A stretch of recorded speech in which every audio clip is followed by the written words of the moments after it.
Se casaron en 1783, al principio de 1783 en Málaga. A fin de año ya tenían un hijo, Luis.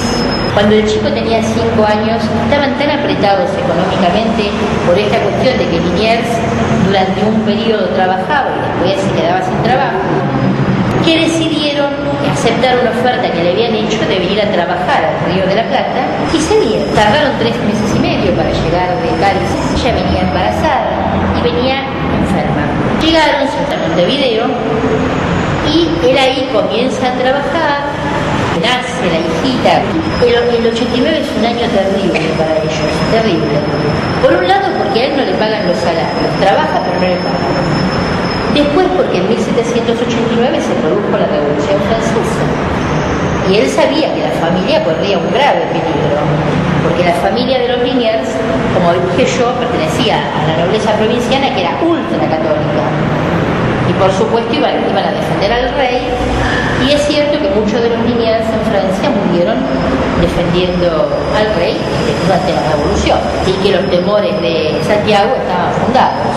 A comienzos del 90 muere la esposa y 6 meses después nace la segunda hijita que había tenido. Así que no, él tuvo la nena a comienzos del 90, a comienzos del 89, perdón. Y en el 90, a comienzos del 90, muere la esposa. La nena tenía 8 meses. Al revés, bueno, mira, el mundo está muy moderno, pero ya adelanto, no, en aquel entonces todavía las cosas transcurrían a los 9 meses. Antes de seguir tu relato, más o menos vos decís que Liniers viene a la colonia y empieza a trabajar. ¿En qué batalla más o menos? No vino a trabajar. Él había estado en una batalla frente al Golfo de Santa Catarina, frente a la costa de Brasil, cuando trabajaba como militar para España antes de casarse. Y él acá trabaja de... Él cuando va a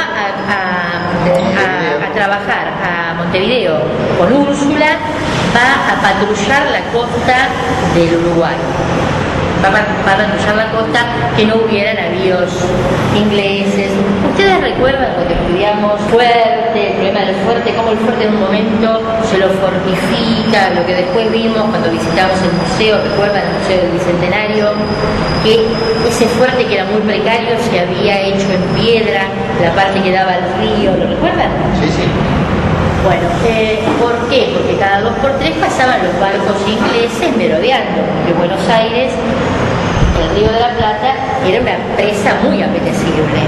Lo que ocurre es que pasaban, pero seguían de largo, o sea, hubo algunos cañoneos, algún aportamiento, pero quedaba ahí. Sin embargo, se seguían haciendo patrullas, a ver si venía o no venía un barco, informar. Y él trabaja en eso. Pero en el año 90, en medio de todo ese caos, la muerte de la mujer, la muerte de la hijita, llega de Francia el hermano. La hijita murió, quedaba el hijo Luis, el hijo mayor. La hijita murió. Llega el hermano, Enrique Luis Santiago de Liniers, conde de Liniers, primogénito, que venía escapando de la Revolución Francesa, trató de salvar la cabeza. Y este hermano va a ser para Liniers un peso mortal, porque el hermano llega con la idea de instalar una fábrica de pastillas. Eso se lo dice, pastillas. Ahora voy a contar en qué consistían las pastillas o patillas. Pastillas. No, se podían hacer casas por la peluca. No, pastillas. Ahora les cuento en qué consistían las pastillas. Pero perdóname, ¿en qué momento tuvo el otro hijo? Porque eso no lo dije. El primer hijo, él se casa en el 83. Y a fines del 83 nace Luis, el primer hijo. ¿Y el otro? 5 años después se va a Montevideo y la segunda hija nace en Montevideo. Con la primera mujer. Claro. Siempre con la primera esposa, que muere en 1890. Estuvo 7 años casado con la primera, 1790. Estuvo casado 7 años con una mujer que realmente la peleó junto a él. Porque tuvo que soportar la pobreza, el destierro, había que venir desde Europa hasta acá, y que aceptó lo que venía con el marido. El hermano le propone la fábrica de pastillas y como él verdaderamente no cobraba los sueldos, no porque fuera un estúpido, sino porque era muy común en la colonia que los empleados no cobraran. Vivían como conejos, saltos. Además, era típico de la administración colonial, ¿no? Las fallas y los agujeros conectados. Entonces Santiago le dice al hermano, bueno, vamos a intentar este emprendimiento industrial, y se trasladan a Buenos Aires, porque Buenos Aires era la capital del virreinato, donde más posibilidades había. Montevideo era una ciudad chica. Alquila la casa de Venezuela 469, que es donde está actualmente el archivo histórico municipal, parte del complejo del archivo histórico. Bueno, él alquila esa casa y al lado de la casa que alquila vivía don Martín de Zarratea. Los Zarratea, si ustedes recuerdan, era gente muy rica y era riquísimo por otro lado. Y Zarratea tenía varias hijas, una de ellas se llamaba María Martina, tenía 19 años, él tenía 38, se enamoran y se casan. Martín de Zarratea no tuvo problemas de que la hija se casara con Liniers, que era un pelagatos, porque se encargó primero de pedir la hoja de servicios. Y cuando vio lo que había sido Liniers en batalla, dijo, este es un hombre hecho y derecho, y lo casó conmigo. Se casaron en el 91, en agosto de 1791. Mientras tanto, tenían que instalar la fábrica con el hermano. ¿En qué consistían las pastillas? Eran una suerte de caldo nor de aquel tiempo. Caldo nor, caldo nor. Era una gelatina que venía en panes. ¿Cómo la hacían? Ponían a hervir en cuencos de cobre grandes pedazos de carne durante horas y horas y horas, hasta que eso se iba convirtiendo en una gelatina que después se dejaba enfriar en moldes de hojalata tapados y se vendía. Entonces la gente los compraba, los ponía dentro de la olla, dejaba que el agua hirviera, le agregaba pimienta, verduritas y tenían sopa o hacía friso.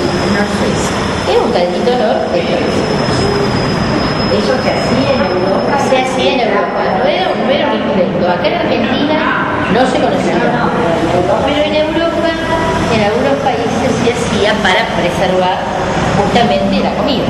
Y bueno, como era una novedad acá, al hermano de Liniers se le ocurrió que podía andar muy bien, y de hecho vendieron mucho. Lo curioso es que en la autorización en la que le dan para poder instalarse, le dicen y le dan el permiso para fabricar las famosas pastillas, y hay una larguísima explicación de cómo se iban a fabricar las pastillas, que le daban durante 8 años la concesión y que no hubiera competencia, que le iban a dar una casa para que se instalaran, y al final y aguardiente de vino con almidón, nada más, sin explicitar cómo se iba a fabricar ese aguardiente. El aguardiente se vendía bravo. El tema es que para el 94 se habían fundido.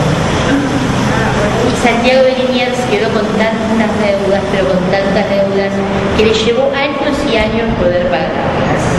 El hermano era un tiro al aire, un conde caprichoso, que incluso después va a participar en la independencia, en algunos movimientos, lo cual